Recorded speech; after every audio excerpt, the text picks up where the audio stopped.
Reka nanone twongere twizere ko meze neza mu bice bitandukanye by'igihugu, Burasirazuba, Burengera bwaryo, Amajyaruguru, Amajyepfo ndetse n'umujyi wa Kigali.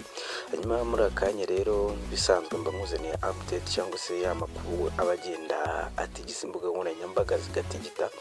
Mu nkuru rero iri kugenda yandikwa ibinyamakuru bitandukanye, iri kugenda ititisa ibinyamakuru bitandukanye, yaba kuri X yahoze yitwa Twitter, yaba mu binyamakuru bitandukanye, Inyarwanda, Igihe ndetse n'ibindi binyamakuru bigiye bitandukanye, yewe n'ubundi buryo bwose bushobora guhuriza hamwe mu buryo bwa internet.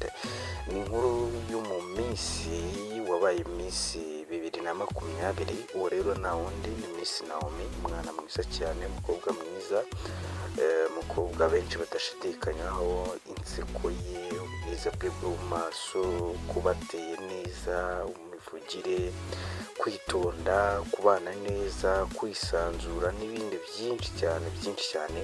Iyo nkuru rero iri kugenda itigisa ibitangazamakuru bitandukanye, nimuvugaho igenda ivuga ku buzima bwe, cyangwa se nyuma yo gukora ubukwe hari icyabaye.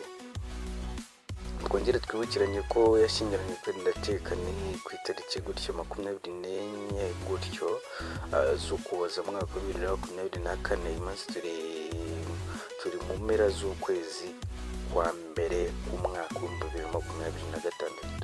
Byumvikane neza ko haba hashize umwaka n'ukwezi kose, ngo nta kanunu k'uyu mukobwa, k'uyu mu minsi wacu, ngo nta kanunu ko kuba nta kanunu k'ikimenyetso cyo kuba yatwita.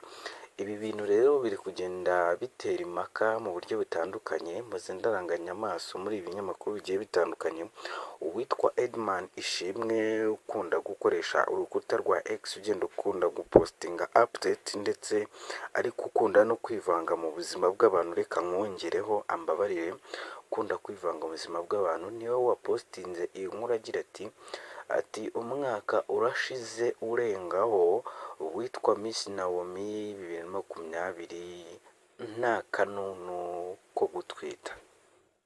Nageze kuraranganya mu bitekerezo muri reply mu buryo bagiye bamusubiza, mbona hari aho Miss Naomi yamusubije agira ati ndakwinginze please, ati my womb is not public, is my private.